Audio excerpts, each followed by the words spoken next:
Estamos de volta. No bloco anterior eu perguntei ao meu convidado por que o governo cubano persegue tanto os cristãos. Por favor, Adilson. O governo cubano é um governo comunista e a filosofia comunista é ateísta. Eles pegaram de Lenin, de Marx, e eles dizem que Deus não existe. Em Cuba, quando o comunismo foi estabelecido, os evangélicos já estavam lá. Então, para que eles pudessem estabelecer, eles tiveram que combater todas essas filosofias e religiões cristãs. Houve perseguição, queima de bíblias, prisões e tudo mais, e o Fidel proibiu. Hoje nós estamos contando com uma abertura, né? Eu estive lá em 2003 e preguei em vários lugares. Eles permitem que evangélicos, religiosos tenham um visto de religião por 15 dias, um mês, só para dar assistência. Agora, não pode pregar em praça pública.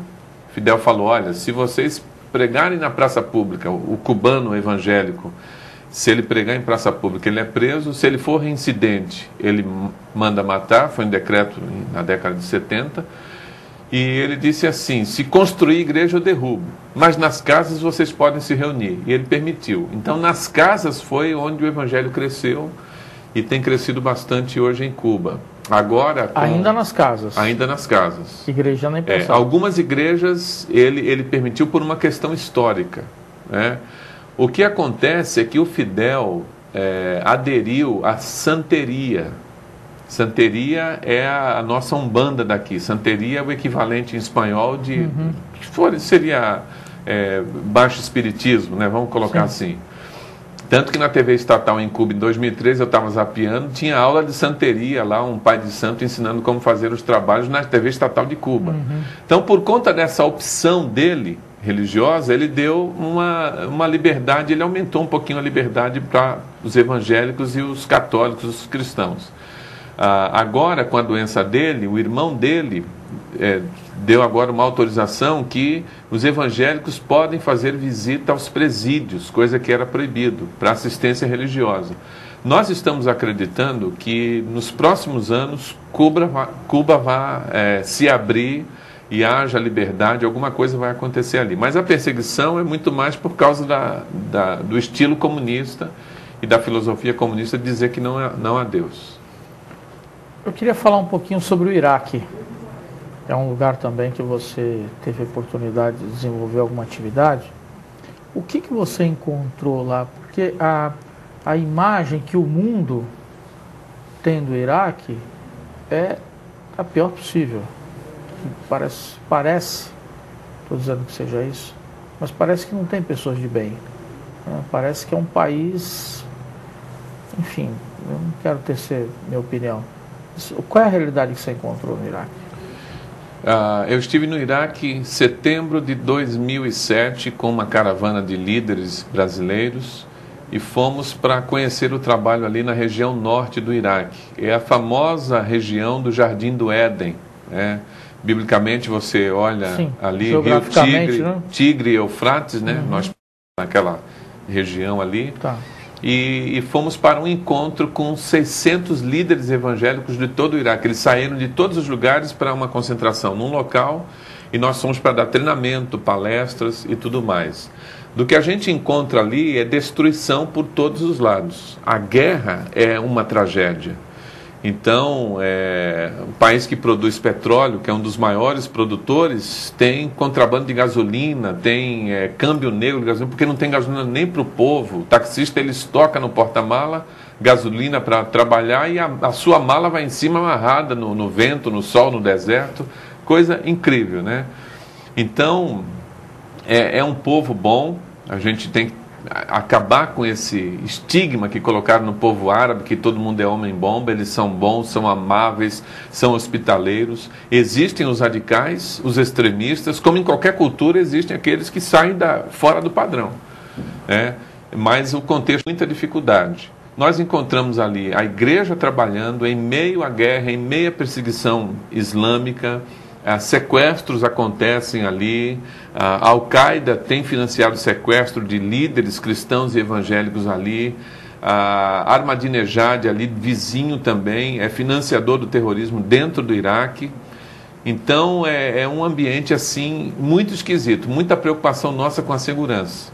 Mas nesse encontro que nós tivemos ali com 600 iraquianos convertidos, nós fomos percebendo a mudança.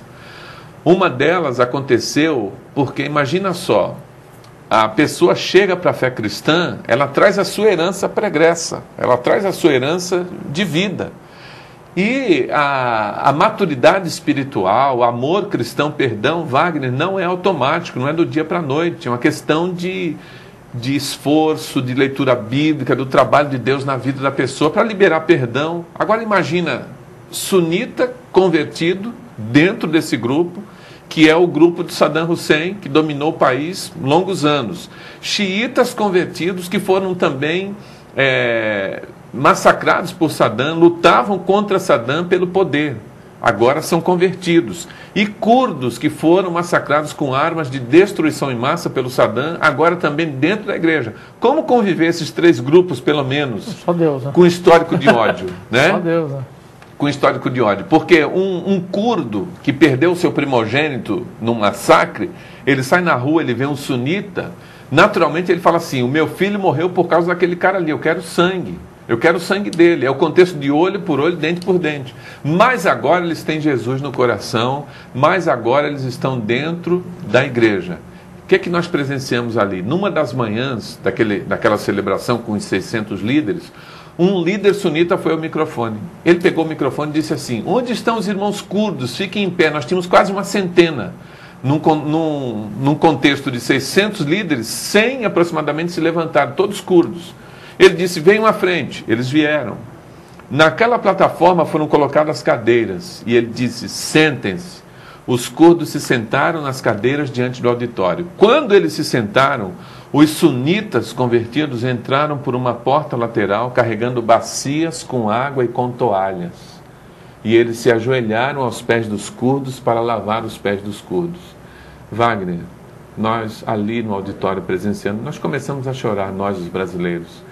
Aqueles que conhecem Bíblia sabem o que é lavar o pé do outro, o que Jesus fez com os discípulos. É uma miniatura de evangélico, é uma mensagem de redenção, é uma mensagem de amor, de amizade. Dentro da cultura árabe, dentro da cultura islâmica, lavar o pé do outro é uma das maiores maneiras de expressar amizade. Por quê? Porque os pés da pessoa, na cultura oriental, é uma das partes das mais imundas do corpo, porque naquele contexto que o Corão foi escrito, andavam pelas ruas, não tinham asfalto e tudo mais. Então a cultura diz assim, o teu pé é sujo, mas eu sou teu amigo. Eu passo por cima da tua sujeira para te fazer bem. Então lavar o pé do outro é essa demonstração de amor e de amizade. E eles se ajoelharam ali para essa manifestação. Wagner, eles lavaram os pés. Quando os curdos tiveram os pés lavados, eles ficavam em pé, homem beija homem, eles se beijavam, muito